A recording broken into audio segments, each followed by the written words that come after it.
तो मैं आपको बता रहा था कि ये सेकुलरिज्म के नाम पर आपके पास आते हैं।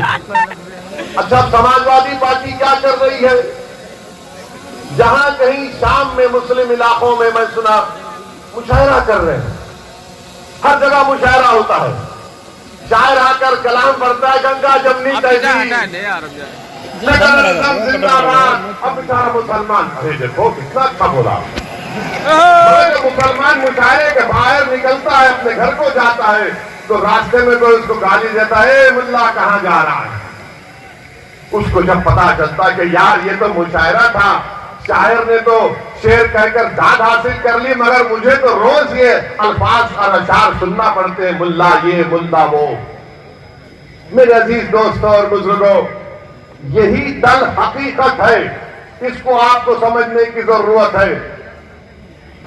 सारी दुनिया में ईसाई बिरादरी के लोग क्रिश्चियन क्रिसमस मनाते हैं बड़े जोश और खरोश के साथ। उस मजहब का एक अहम दिन होता है, मगर इस साल भारत में ईसाई लोग क्रिसमस नहीं मना पाए। कई वाकयात आए कि जहां पर ईसाई लोग क्रिसमस मना रहे थे, वहां पर हिंदुत्वा जहन रखने वाले आरएसएस से वाबस्ता लोग जाकर उनके उस त्योहार में खलल पैदा कर दिए, उनसे बहस की। और जब उन्होंने, ईसाइयों ने, क्रिश्चियन ने कहा कि हम अपने क्रिसमस को मना रहे हैं, तो उन्होंने कहा नहीं, तुम कन्वर्जन कर रहे हो। कोई नहीं बोलता इसके ऊपर। इसीलिए मैं कह रहा हूं, याद रखो आप कि जब तक अक़लियतें अपनी सियासी अहमियत को बरकरार अगर रखना चाहते हैं, तो सबसे पहले आपको अपने दिमाग से ये पॉलिटिकल सेकुलरिज्म को निकाल कर कचरे की कुंडी में फेंकना पड़ेगा। जिस दिन आप ये पॉलिटिकल सेकुलरिज्म को भूल जाएंगे, तो सच्चाई आपके सामने आ जाएगी। क्या बात है कि कोई पंजाब में जाकर सिखों के खिलाफ बोल सकता है? कोई पंजाब में जाकर सिखों के खिलाफ बोल सकता है? नहीं बोल सकता ना, क्योंकि सिखों को मालूम कि हमारी गीरत की कीमत क्या है। मगर हमको क्या मालूम? नहीं, सेकुलरिज्म, सियासी सेकुलरिज्म जिंदा रखना है। किसी ने सुनहरे गुरुद्वारा में जाकर बेअदबी की तो सिखों की गीरत जाग गई। मगर यहाँ पर क्या हो रहा है? रोज गाली दी जाती है, रोज बेइज्जत किया जाता है, रोज जलील किया जाता है, रोज रुस्वा किया जाता है। कोई रात ऐसी नहीं है जहां पर उस किसी बेटे की मां बेचैनी से करवटें ले लेकर अपनी रात नहीं गुजार देती फजर के अज़ान तक कि मेरा बेटा दूर है, कहीं जिंदा है या कुछ हो गया है। बताइए, ये हालात है हमारे वतन अजीज के, ये हालात है हमारे वतन अजीज के।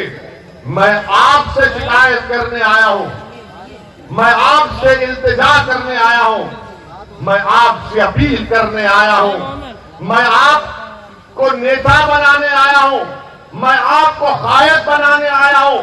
मैं उत्तर प्रदेश में मुसलमानों की लीडरशिप और हिस्सेदारी की लड़ाई लड़ने आया हूं। मैं अपने उत्तर प्रदेश को नहीं आया हूं। मैं उत्तर प्रदेश को अपनी जात के लिए या अपनी अना की तस्कीन के लिए या अपनी मकबूलियत में इजाफा करने के लिए या अपनी तकारीर के जरिए आपको जज्बात में लाकर नारे तकबीर अल्लाह अकबर के नारे लगाने के लिए नहीं आया हूं। मैं आपको एक पैगाम देने आया हूं, एक शऊर बेदार करने के लिए आया हूं, एक हकीकत को बयान करने आया हूं कि अब आपको उठना है, अब आपको उठना है मेरे अजीज दोस्तों और बुजुर्गों। कब तक आप बीजेपी के डर से, कब तक आप सेकुलरिज्म, सियासी सेकुलरिज्म के इस झूठे वादे के ऊपर आप इन पार्टियों को वोट देते रहेंगे? आज आपको उत्तर प्रदेश में अपनी हिस्सेदारी की लड़ाई लड़ना है, आपको अपने हिस्से को हासिल करना है। अगर आप ऐसे ही इनके इस्तेसाल का शिकार हो जाएंगे, जिसको अंग्रेजी में कहते हैं पॉलिटिकल एक्सप्लॉइटेशन किया जाता है, तो बताइए क्या हासिल होगा फिर?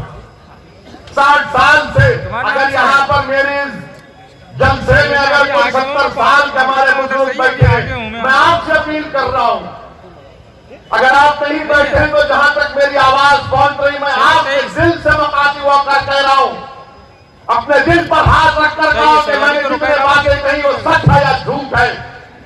कब तक आप इन लोगों के दिल भरे बातों में आकर ये सियासी सेक्युलरिज्म के नाम पर वोट देकर रहेंगे? क्या हासिल हुआ मुसलमानों को? क्या तुमको मालूम उत्तर प्रदेश के मुसलमानों, तुम्हारी गरीबी का तुमको आपको मालूम आपकी गरीबी क्या है?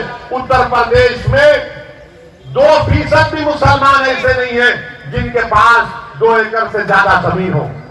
2% भी नहीं, 1.70, खाली 1.70% मुसलमानों के पास 2 एकड़ जमीन है। आपके पास तो वो भी नहीं, मगर आपके दिमाग में डाल दिया गया ये पॉलिटिकल सेक्युलरिज्म को वोट डालो। क्या आपको मालूम उत्तर प्रदेश के माँ बाप, मुस्लिम माँ बाप से कह रहा हूं कि 71% मुसलमान बच्चे या तो अनपढ़ हैं या फिर सिर्फ प्राइमरी जमात तक पढ़े। कौन जिम्मेदार है? मैं जिम्मेदार हूं उसका। मैंने जाकर कहा था कि स्कूल मत खोलो, मैंने जाकर कहा था कि जमीन मत बांटो। बताओ इसका हिसाब कैसा लिया जाएगा? किससे जवाब हासिल करेंगे? उत्तर प्रदेश की जेलों में 28% मुसलमान अंडर ट्रायल है। शौकत ने सही कहा, स्कूल खोलने की जगह खाना खुल जाता है, अस्पताल की जगह शराब खाना खुल जाता है। क्यों खुलता है? क्योंकि आपकी सियासी अहमियत नहीं रही। इनको मालूम कि मुसलमान को सिर्फ जज्बात में ला लो। मैं आपको यकीनन जज्बात में लाने के लिए कह रहा हूं, मगर जज्बात का इस्तेमाल ठोस काम के लिए होना चाहिए। और जितने मुसलमानों को आपने वोट दिया है माजी में, वो या तो बड़े बड़े फाइनेंशियल पावर रखने वाले दौलतमंद थे या फिर कोई और थे जिनका जमीन से कोई ताल्लुक नहीं था, जिनका गरीब मुसलमान नौजवानों के ख्वाबों को पूरा करने से उसका कोई मतलब नहीं था। इनको सिर्फ इलेक्शन जीतने से मतलब था। वो ये समझते थे कि हम जीत जाएंगे तो बस काम हो गया। मैं ये कह रहा हूं कि मैं मिटने तैयार हूं, मगर तुमको जीतना है इंशाअल्लाह। हम मिटेंगे एक दिन इंशाअल्लाह ताला। हम सब मिटने के लिए आए, जमीन की ग़िज़ा बनने के लिए आए। कोई यहां पर ज्यादा जिंदा नहीं रहेगा, ये तो अल्लाह को मालूम कि कौन क्या जिंदगी आप कैसे गुजार रहे हैं, किस मकसद के लिए गुजार रहे हैं, कैसे आ रहा है। ये मजलिस इत्तेहादुल मुस्लिमीन आपके दरमियान में आकर यही इन बातों को रखती है ताकि आप में शऊर बेदार हो जाए। आपने सुना, पढ़ा और देखा कि काशगंज के अल्ताफ को पुलिस स्टेशन में जान से मार दिया गया। कोई नहीं जाता अल्ताफ के पास।